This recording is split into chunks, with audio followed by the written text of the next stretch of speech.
Any questions or clarifications about any of the history stuff or any of the Christological controversy, anything like that?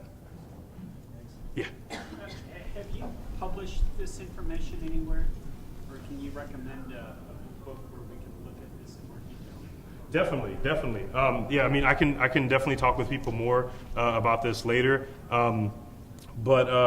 Yeah, I'm a student, so haven't published anything yet.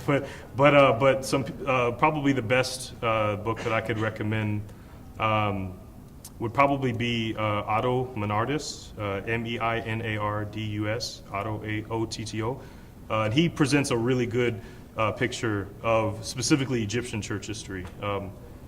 Aziz Atiya, Azizatiya is also another good one. Anything by him is good. He has a book where he looks at all these communities. I think it's called The Lost Christianities, the Eastern Christianities. That's another good one.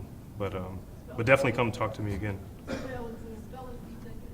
That's Aziz, Aziz, Atiya.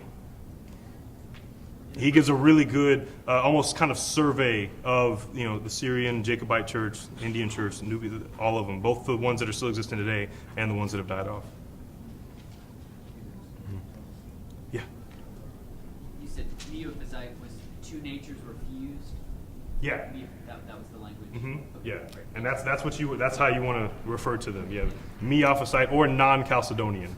But yeah, Miaphysite means that Jesus' human and divine nature were subsumed into one united nature.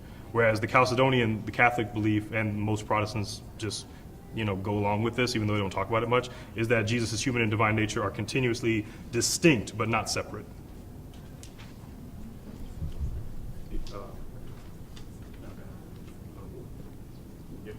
Take this one and this one, and then we should probably, yeah.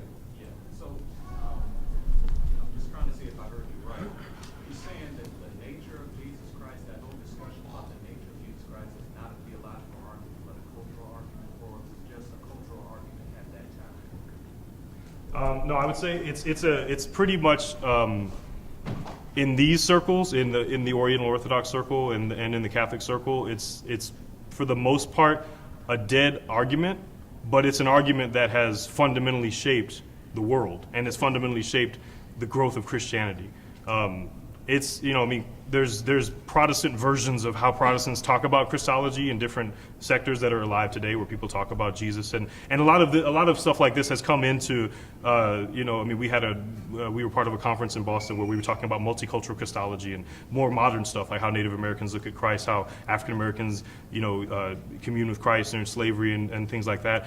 But with this particular issue and the way that Christology was really originally hashed out is a dead issue now. And like I was saying, there has been papal reconciliation on paper, but that doesn't have anything to do with the fact that they're on the ground level that these churches do not commune with each other, and they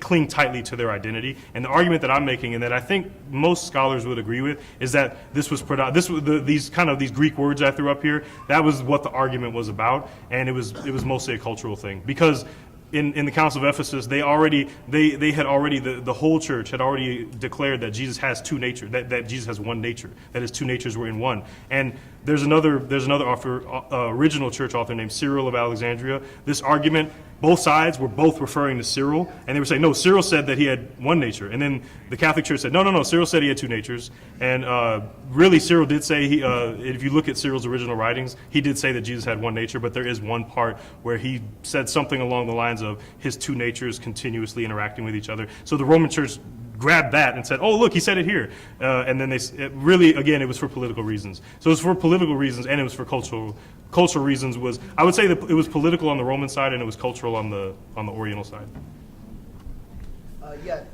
You mentioned Ethiopian Christians and Coptic Christians today. How present is this schism in their consciousness for present day? Like, is this something that they think about, that they're aware of? I would say it's about as prevalent as, for us as Protestants, the Lutheran debates were in the Reformation. It's prevalent in the sense that it created the division we have today, but it's not prevalent in the sense that most of us as Protestants don't sit around talking about priesthood of all believers and, salvation by, sola fide. We don't sit around and argue about that a lot. We think more about how to serve the poor, which we should.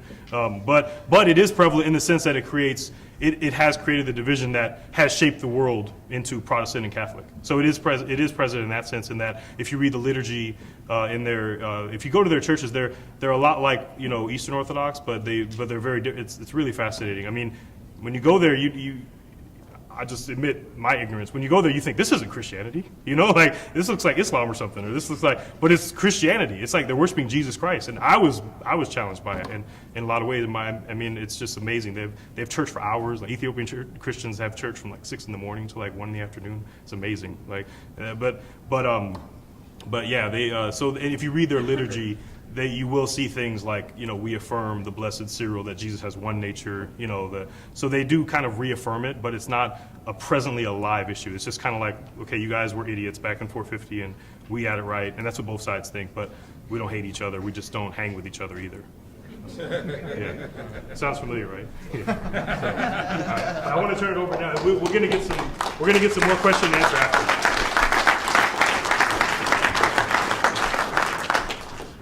Thanks, Vince. Just a couple of things. We're going to have some of the audio and the video from this on our website, profra.com, if you want to check on that. And Vince has a blog, entry on my blog, WordPress/profra. And I think we had like 7 books listed on there if you wanted to do follow-up reading on African Christianity. And I want you to blog on what we just learned here so we can get that up there as well. So if you want to follow up on some of the information here. Yeah. Oh, sorry. Profrah.com, PROFRAH.com, and if you check on that website, it will have some videos from the conference. It will link to our blog, and you'll see some stuff that Vince has written, some stuff that I've written, and others have written as well. Sorry about that. I didn't realize I was not loud enough here. On another note, just to give my friend props here, as far as I know, and I think I could listen to Vince talk about this the whole time, just to hear about what's going on with the early church, this lost history. Vince is, as far as I know, the only African American who is studying early African church history. That's first of all, let's pray for the man, because he's doing something that many folks are not going anywhere near. So, but the work that he's doing is incredible stuff, and we need to see how important this kind of work is for the good of the church, because this is the stories and the history that really has been lost. And for some of you, this is new stuff. Right? Some of you went to seminary, never heard about any of this stuff. Some of you who got doctorates never heard about any of this stuff. So we're recognizing how ignorant we've been in our early church history, especially when it comes to the African and the Oriental churches that have been kind of left out of our equation.